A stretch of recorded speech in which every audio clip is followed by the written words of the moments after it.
my friend, we're going to be going over Jingle Bells. This is on page 8 of the 100 all-time baritone ook songs.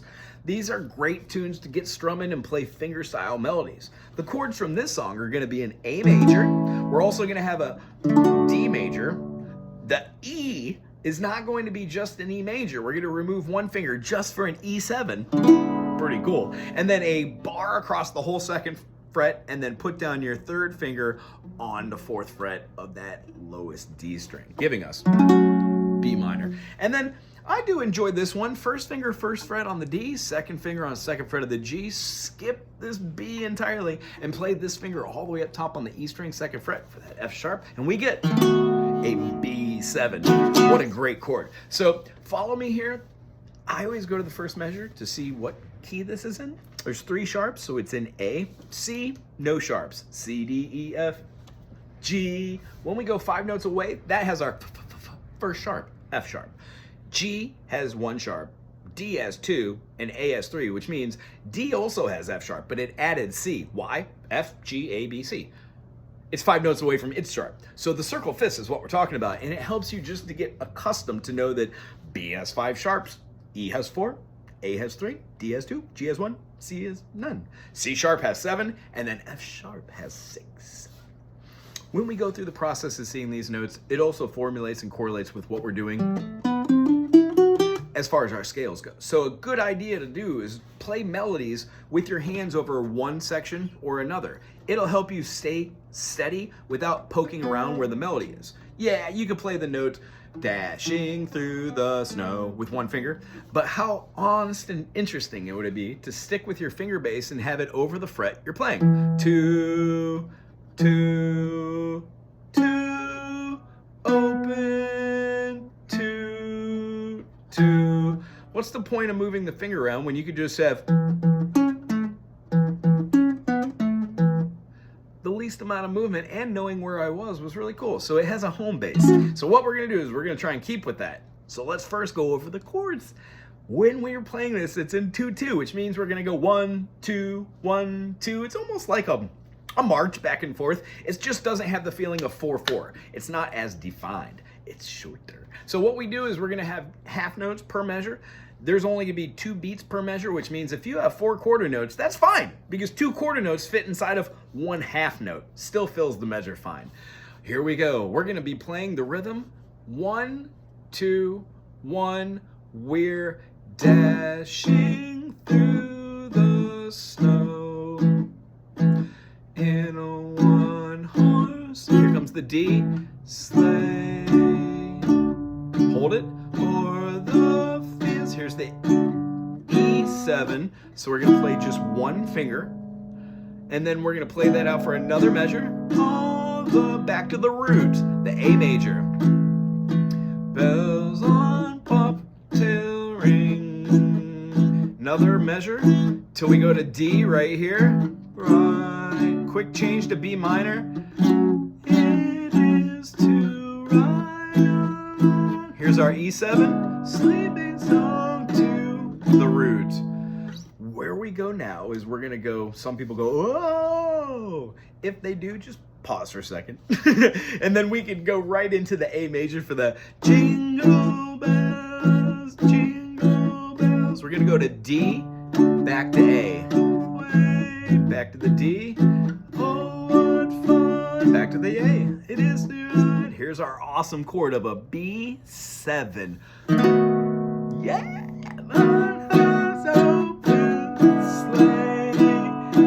Wonderful transition. Again, B7, and then we'll be going to the E7. The whole thing goes over again. Repeat that if you want to have a breakdown, and if, let's say, you're not just playing this with straights and you're playing with a little pizzazz.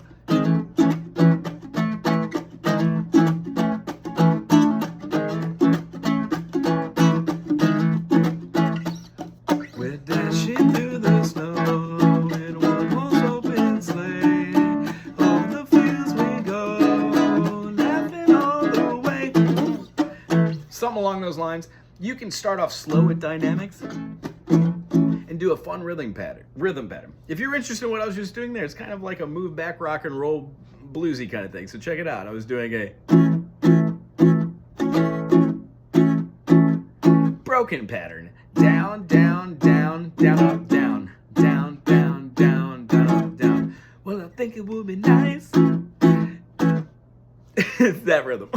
So with Jingle Bells here, we're just going to be going through the process of hearing what these notes are through the melody.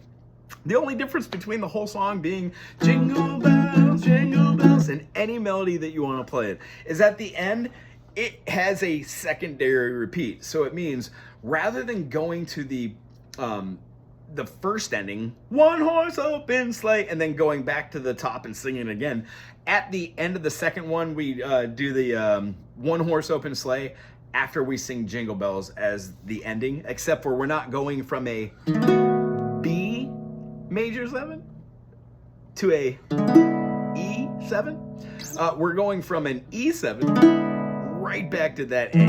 It's just going to close off the song. Here's what it'll sound like. Jingle bells, jingle all the way. Oh, what fun it is to ride in one horse open sleigh. And you can do a quick ending that way. The melody of this, 2, 2, 2, open, 2, 2.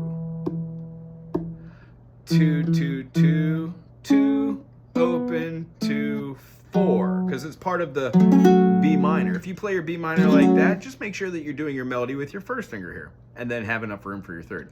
I like playing with the second finger because it feels like the fingers make sense there. So when we're going to the second thing, going through the process of seeing the 4, 3, 2, open, 1, open, 2, 3, 2, open, 3, open, and then 2. 2, 2, 2, open, 2, 2. 2, 2, 2, open, 2, 4. 4, 4, 4, 3, 2, open, open, open, open, open, 2, open, 3, open, 2, 2, 3, rest, 2, 2, 2, 2, 2, 2, 2, open, 2, open, 2, do, do, do, do. 3, 3, 3, 3, 3, 2, 2, 2, 2, open, open, 2, open. Here's our repeat, up to the Jingle Bells again. 2, 2, 2, 2, 2, 2, 2, open, 2, open, 2, down, down, down. 3, 3, 3, 3, 3, 2, 2, 2, 2, open, open, 3, open, 2. That secondary one is what I was aforementioning. We go to the secondary ending. If you're following along in the book, awesome. Keep going over this video until you get those fingerings right. Have fun with it and add a little pizzazz yourself. Aloha.